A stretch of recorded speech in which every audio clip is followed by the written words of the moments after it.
இன்று வாசித்து தருவதற்கென்று என்னிடம் எந்த கவிதைகளும் இல்லை.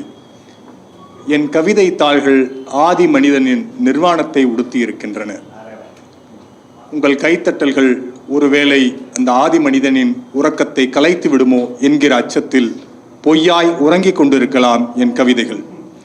நான் உங்களிடமிருந்து வேண்டுவதெல்லாம் சொந்தமாய் நீங்கள் செய்த ஒரு துளி இருள் அல்லது ஒரு துளி வெளிச்சம்.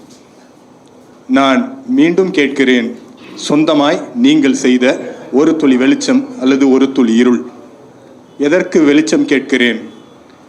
நான் எழுதப்படாத காகிதத்தில் ஏதோ ஒரு மரத்தின் நரம்புகள் படுத்துறங்கி கொண்டிருக்குமே, அதை பார்ப்பதற்காக. எதற்காக இருள் கேட்கிறேன்? யாருமற்ற வெளியில் நானும் என் காகிதமும் பேசிக்கொள்வதற்காக ஒரு வெளி வேண்டுமே, அதற்காக ஒரு துளி இருள். உங்களால் ஒரு துளி இருளும் கொடுக்க முடியாது, ஒரு துளி வெளிச்சமும் கொடுக்க முடியாது. என்ன செய்யலாம்? மீண்டும் என் பேனாவிடம் போய் சரணடைகிறேன். அந்த காகிதத்தை கலங்கப்படுத்துவதை தவிர வேற எந்த வழியும் இல்லை. இப்படித்தான் ஒவ்வொரு கவிதைகளும் காகிதத்தை கலங்கப்படுத்தி இருக்கின்றன. அப்படி என்றால் கலங்கப்பட்டுதான் காகிதங்கள் பிறவி மோட்சம் அடைகின்றனவா? இல்லவே இல்லை. ஏதாவது ஒரு மழை நாளில் அவைகளுக்கு மனமெங்கும் ஒரு குளுமை அப்பிக்கொள்ளும்.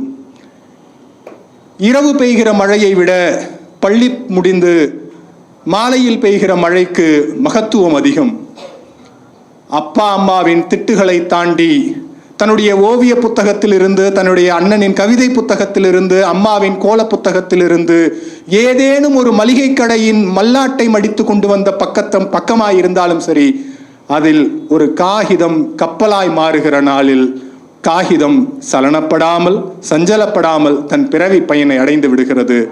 இன்னமும் நான் கேட்ட இருளும் வெளிச்சமும் உங்களிடம் இல்லை.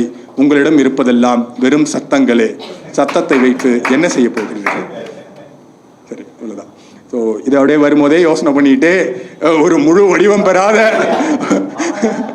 அது அப்படியே வந்துச்சு. ஆனால் இது பிப்ரவரி மாதன்றதுனால எல்லாருக்குமே ஒரு காதல் கவிதை சொன்னாதான் பிப்ரவரிக்கு மோட்சம் கிடைக்கும். பிப்ரவரி பயன், ஆமாம், பிப்ரவரி பயன் ரொம்ப சின்னது. பட் எனக்கு ரொம்ப நல்லா இருந்தது அப்படின்னு நான் நினைக்கிறேன். அழைப்பை துண்டித்து விடாதே, அழைப்பை துண்டித்து விடாதே. இன்னும் கொஞ்ச நேரம் உன் மௌனத்தையாவது நான் கேட்டுக்கொண்டிருக்கிறேன், சமாதானம் அடையும் வரை.